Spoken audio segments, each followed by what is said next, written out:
Alright, hello my friends, hope you're doing well. So, today I have a pretty cool trick to show you in Mechabellum. You can use this anytime the frontline fighting has stalled out and is taking a little while to turn otherwise horribly lost situations into a victory.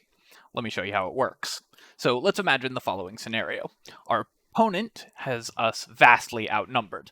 Both players are going for Sledgehammer Fang, but somehow they've managed to collect 8 Fangs and 6 Sledgehammers to our 4 Sledgehammers and 4 Fangs. Both players have placed crawlers in these positions to prevent flanks, so we don't have a lot of options. So how can we possibly get out of this? Obviously, if we start this battle, we're just going to get annihilated because our opponent's forces so heavily outnumber ours.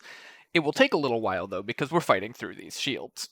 Maybe we can do something if we can break one of these buildings. So let's try that. We're going to buy some Phoenixes, and I'm going to try to place them in a flanking position. Just going to quickly check. Oh, bad luck. They're getting aggroed by these Fangs, so we can turn them. And let's see what happens if we do this.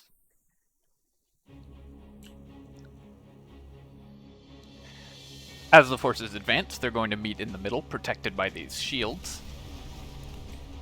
And our Phoenixes are going to take a little while, but they're getting a little bit distracted by these Fangs.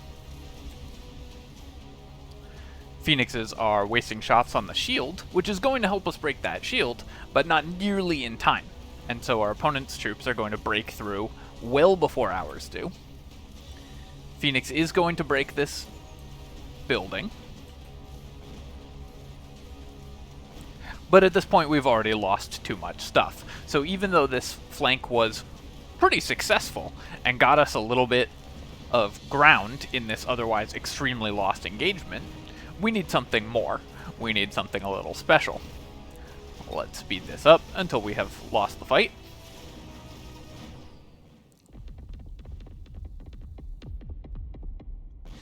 Still got crushed horribly just because of the numbers, so let's just quickly reset these shields.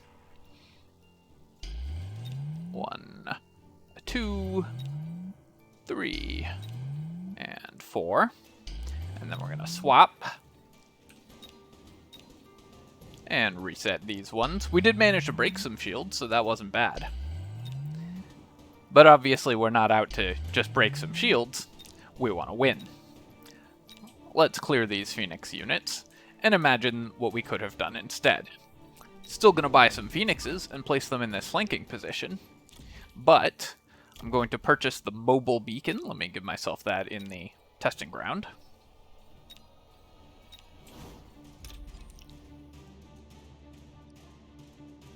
Select the Phoenix units and slide them along the back of the enemy formation. Let's watch how this works. Phoenixes are slowly warping in, and the front line is engaging.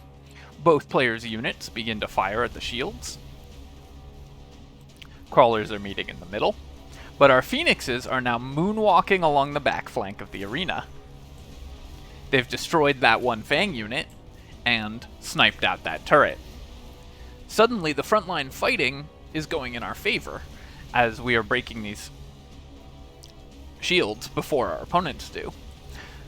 Even better, just as the debuff wears off and the shields start to go down, our Phoenixes make their way over to the other side and break the other building, allowing our Sledgehammers to have the critical buffs they need to break through the enemy front lines.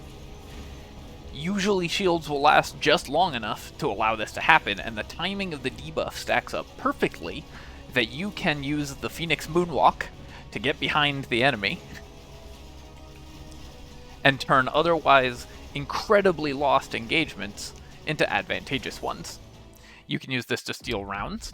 You can use this to pressure your opponent. It is relatively easily countered with a further back unit of Fangs or a missile, but if you happen to notice that your opponent is not covering their towers against air units, give this a shot and see if it works. Alright my friends, that will be all. Thank you for watching and hope this helps you in your games. Cheers folks, and GG.